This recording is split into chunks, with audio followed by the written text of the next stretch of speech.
Salut! Alors aujourd'hui je vais vous expliquer comment bien faire ces joints sur de la faïence. En soi rien de compliqué, mais il y a quand même des petites techniques qui permettent de se faciliter la vie et de ne pas passer trop de temps et éviter de galérer. Donc voilà, je vais vous montrer un petit peu tout ça. Alors moi ici j'ai fini de poser ma faïence, voilà, et maintenant je vais m'apprêter à poser les joints. Donc déjà avant de poser mes joints, va y avoir quelques préparatifs. Première chose, je vais venir avec une spatule et puis je vais regarder tous mes carreaux si j'ai pas des petits bouts de colle en surface que j'ai oublié de gratter, et je vais venir gratter si jamais il y a des petites choses qui dépassent. Donc en surface des carreaux, et puis très important, entre les carreaux. Entre les carreaux, parce que là si jamais j'ai un petit peu de colle qui dépasse lorsque je vais venir faire mes joints, moi mes joints vont être blancs, ma colle qui va dépasser, elle est grise. Donc lorsque je vais faire mes joints, on aura un petit endroit où il y aura du gris à la place du blanc. Donc ça, il faut éviter. Donc il va falloir que je vienne gratter entre les joints pour bien faire sauter tout ce qui peut potentiellement empêcher le joint de carrelage d'aller entre les joints. Voilà, donc avec une spatule ou un tournevis. Voilà, et je vais venir là enlever comme ça. Ça, c'est la première chose. Ensuite, une fois qu'on a fait ça, on va prendre un chiffon et puis on va venir juste passer un petit coup comme ça sur les carreaux. Pour une raison particulière, en fait, moi j'ai posé ma faïence, j'ai eu des coupes à faire. Lorsque j'ai eu des coupes, ça m'a fait de la poussière, une petite poussière un petit peu orange. Et si jamais je laisse cette poussière un petit peu orange se mélanger avec mes joints blancs, ça peut me faire des petites nuances dans mes joints. Donc voilà, je vais venir dépoussiérer un petit peu ma surface avant de commencer. Ensuite, j'ai dépoussiéré ma surface, elle est propre. Maintenant, ce que je vais faire, je vais nettoyer mon sol. Un sol propre, c'est important. Et je vous explique. Je vais être là, je vais faire mes joints, comme ça, et potentiellement, ma pâte que j'ai sur ma raclette, elle peut tomber par terre. Si elle tombe par terre et que j'ai un sol propre, je la reprends, je la remets sur ma raclette. Alors que si elle tombe et que par terre c'est plein de poussière, plein de petits, c'est sale quoi, ma pâte, poubelle. Voilà. Ensuite, les joints de carrelage. Alors si vous allez dans les magasins de bricolage et que vous regardez un petit peu rayon carrelage, vous verrez en termes de couleur, on trouve tout et n'importe quoi. Et ça, moi je vous conseille de faire extrêmement attention à ce que vous prenez, dans la mesure où les joints, une fois qu'ils sont faits, ils sont faits. C'est pas du papier peint ou une peinture dans une chambre, on ne change pas comme ça, non, non. Une fois que c'est posé, on ne pourra pas revenir dessus. Donc moi ce que je vous conseille, c'est de rester quand même toujours sur des couleurs classiques qui vont avec tout, du blanc, du gris, des choses comme ça. Et d'éviter les choses qui peuvent être un petit peu extravagantes. À moins d'être sûr de vous, je vous conseille d'éviter les choses extravagantes. J'imagine des joints qui vont être rouges, violets ou jaunes. Voilà, faut être sûr de son coup. Après, cela dit, il y a quand même des trucs que je trouve pas mal qui font, c'est les effets brillants. Et je pense à ces paquets. Bon, alors bien sûr, ça coûte plus cher. Ces paquets, on va trouver par exemple du blanc avec des petits effets pailletés, ce qui veut dire qu'on va faire nos joints et puis derrière, avec la lumière, paf, il y a des petits reflets. Ça, il y a des petites choses comme ça qui peuvent être sympas. Donc regardez, sélectionnez la couleur de vos joints de carrelage, mais faites attention, ne faites pas n'importe quoi. Ensuite, la technique. La technique pour faire les joints, alors soit on va pouvoir utiliser une raclette comme ça, donc je vais venir mettre ma pâte sur ma raclette et puis je vais venir comme ça pousser ma pâte de manière à ce qu'elle rentre dans mes joints, voilà, pousser, et puis ensuite le surplus, hop, je vais le récupérer, voilà, et ça c'est une raclette qui est spécialement conçue pour faire les joints de carrelage. Ici on a une surface caoutchouc, et puis voilà, c'est fait pour qu'on puisse appuyer et faire rentrer le joint, la pâte dans le joint. Donc, soit avec la raclette et puis ensuite une éponge. Donc c'est-à-dire qu'on a fait les joints, on est venu enlever le surplus, mais il y a toujours une petite épaisseur, machin. Et puis dès que cette petite épaisseur va venir commencer à sécher, et je dis bien commencer à sécher, on va venir et puis on va frotter un petit peu comme ça de manière à l'éliminer tout de suite.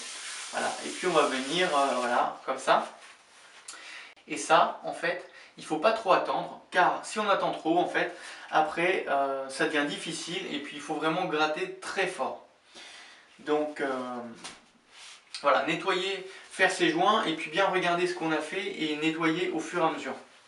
Donc, soit avec la raclette, et puis sinon, si vous ne voulez pas acheter de raclette, et deux éponges, hein, une éponge avec la pâte à joint fraîche et puis une autre éponge pour nettoyer la pâte à joint qui est sèche. Voilà, et puis même principe que la raclette, on va mettre de la pâte dessus et on va venir comme ça, voilà, charger. Et puis quand c'est sec, voilà. Et attention à ne pas mélanger ces éponges parce que si jamais sur cette éponge là qui va être sèche, on vient mettre de la pâte fraîche et qu'ensuite on vient pour nettoyer, et on va juste ressalir plus le carreau qu'il n'était. Alors maintenant, concrètement, la pâte à joint. Pour la pâte à joint, pour la faïence, on ne va pas chercher à avoir la même texture que pour du carrelage, dans la mesure où on est sur une surface verticale. Pour du carrelage, on va chercher à obtenir une surface un petit peu liquide, de manière à où on est juste là sur le sol, et puis paf, paf, on fait comme ça, le joint il rentre tout seul. Voilà.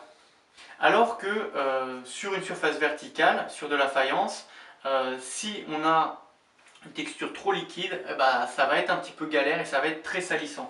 Dans la mesure où on est là, on met ça, c'est un peu liquide, et puis on fait ça, et puis ça coule, on en fout partout, non. Non, on va essayer d'avoir quelque chose qui va tenir sur la raclette. Voilà, de manière à ce que si je tiens ma raclette verticalement, ça ne va pas tomber directement sur le sol.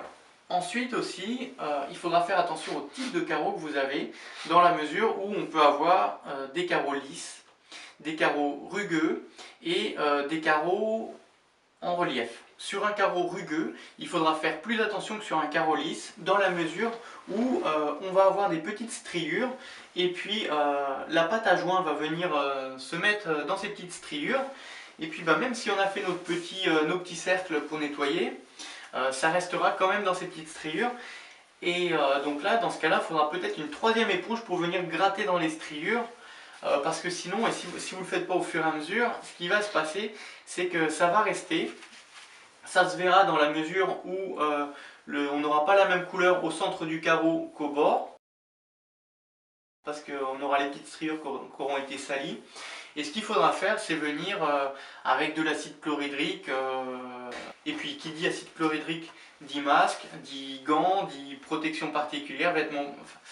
Voilà, donc si on peut éviter l'acide chlorhydrique, c'est mieux. Donc voilà, et puis pour les carreaux qui vont être en relief, faut faire attention parce que des fois on va avoir les deux petits, voilà, je parle un creux entre deux reliefs comme ça, et puis on peut avoir un petit peu de pâte qui peut venir se caler entre les deux reliefs. Donc là, plus tard, il faudra que je vienne gratter avec mon ongle ou au tournevis les petits bouts de pâte à joint qui peuvent rester. Alors, pour procéder, moi je vous conseille de mettre des gants. Alors, gants MAPA, parce que ce mouvement-là, je vais le faire je ne sais pas combien de fois. Si je prends des premiers pris, ça va percer au niveau des doigts, et j'aurai tous les joints, toute la pâte à joint qui va venir dans le gant, et franchement c'est galère. Et puis ce qui se passe aussi, c'est que la raison pour laquelle je vous conseille de mettre des gants, c'est que ça vient se caler entre la peau et les ongles, et puis à nettoyer c'est assez galère. Donc une paire de gants, voilà. Bon, maintenant on va passer à la pose des joints. Bon, alors je viens de préparer ma pâte. Bon, moi je fais ça dans une bouteille, mais dans n'importe quel récipient ça peut faire l'affaire. Et voilà, je vous montre la texture. Vous voyez, là, ça c'est bien. Donc voilà. Là, et on va commencer.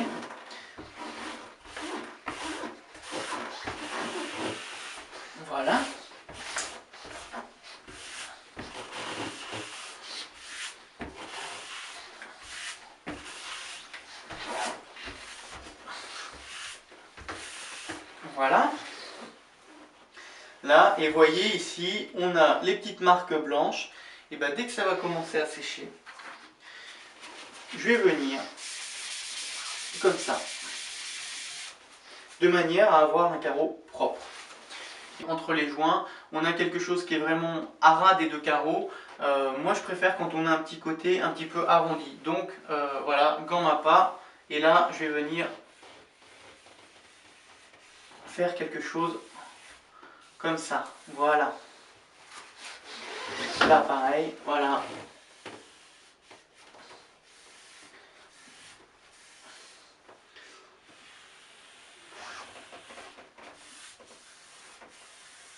Là.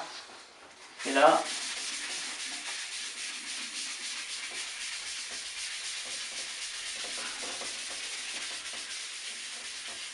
Voilà. Et là, tout de suite, j'ai quelque chose de propre.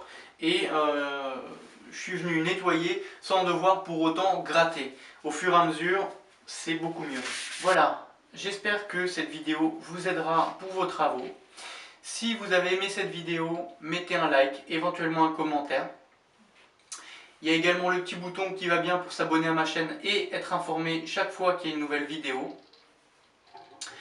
Et puis sous la vidéo, dans la description, je vous mets un lien vers mon site internet pour aller télécharger le PDF gratuit qui reprend un petit peu tout ce que je viens de vous expliquer dans cette vidéo. Et puis éventuellement d'autres choses que j'aurais oublié de vous dire. Voilà, je vous dis à plus tard. Salut!